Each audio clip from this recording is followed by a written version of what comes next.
If you're a parent of a toddler or a preschooler, then you're probably no stranger to tantrums or meltdowns. It's no doubt that these situations can be super stressful for both parents and children alike. And how you respond as a parent can make a huge difference with both how long the tantrum lasts and the overall outcome. When our kids are screaming or whining or attempting to hurt others during times of dysregulation, many parents will say the phrase, "use your words," in an attempt to understand their child or get them to use verbal communication rather than physically acting out. While this sounds like a totally logical thing to want our children to do, there's one problem. They can't. At least in that moment. As parents of toddlers and preschoolers, we often forget or don't realize that our children's brains are extremely underdeveloped, which makes them incapable of doing many things that we as adults can do. There are different parts of the human brain that do different things. In a very oversimplified way of explaining it, our brain is divided into 3 levels: an upper, a middle, and a lower, and then 2 hemispheres or sides, left and right. Knowledge is power, so here is a super quick overview of the brain and what each section does. First, you have the lower brain, also sometimes referred to as the reptilian brain.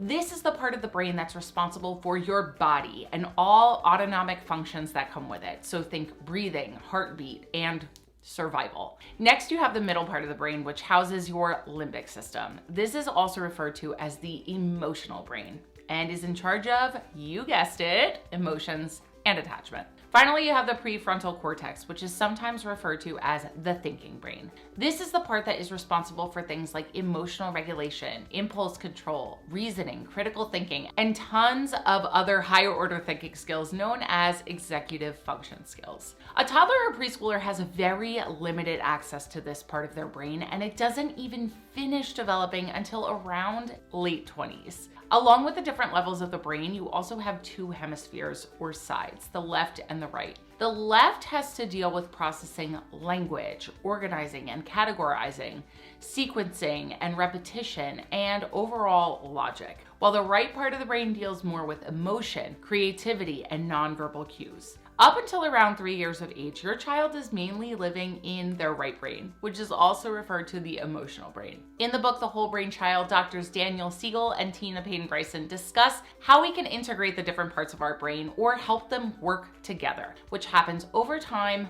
with parental support. When a child is young, their brain isn't fully developed or integrated yet, so they don't have access to certain parts. And when a child is in distress from being flooded with stress hormones in the fight or flight state, certain parts of the brain shut down.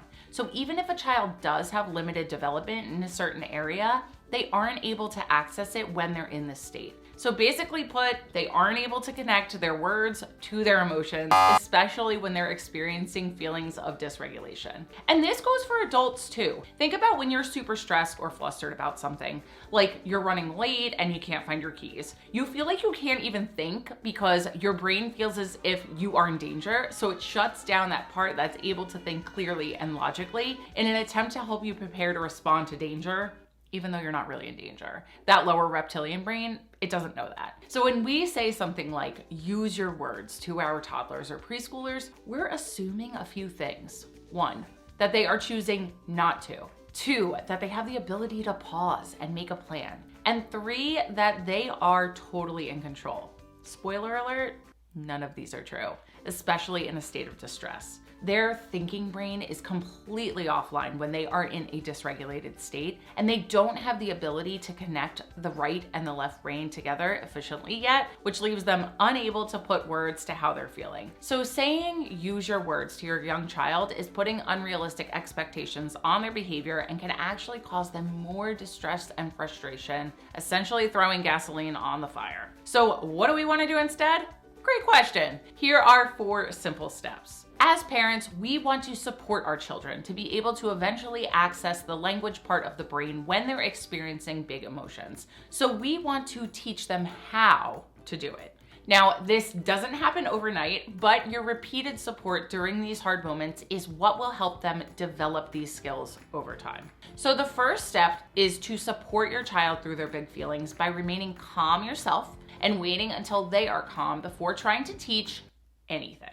Again, all thinking and logic shuts down, so they are literally unable to learn in this kind of state. You remaining calm and being in close physical proximity to them will help them to regulate and get that thinking brain back online. During this time, you can use what Doctors Daniel Siegel and Tina Payne Bryson call name it to tame it. This will help you to connect with and soothe your child's right side of their brain so you can say what you're seeing and how your child may be feeling. For example, whoa, I can see that you're very angry that your brother took your car. It's important to note that you can also hold a boundary here if necessary, like if there is physical aggression involved. So saying something like, I understand that made you angry and that's okay, but I will not let you hit him. Once they're calm, you want to then model what you want them to say and keep it short and simple.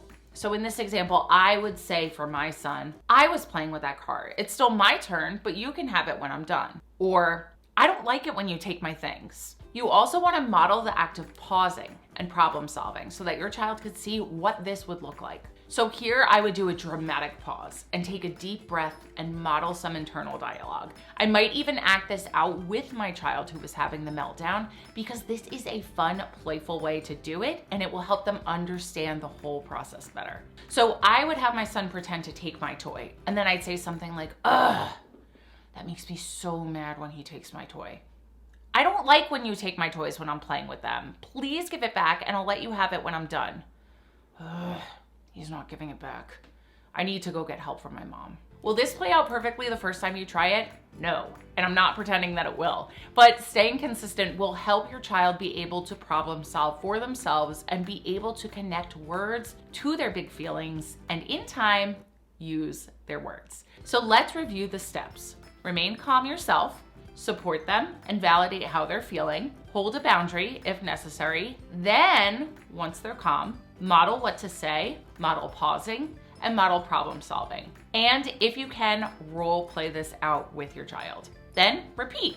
If you need more help on tips to help your child through big emotions, then go check out this video right now. Click that thumbs up button before you go, share this with another parent who it can help, and be sure to subscribe for more tips to help you love your life with littles. Thanks for watching.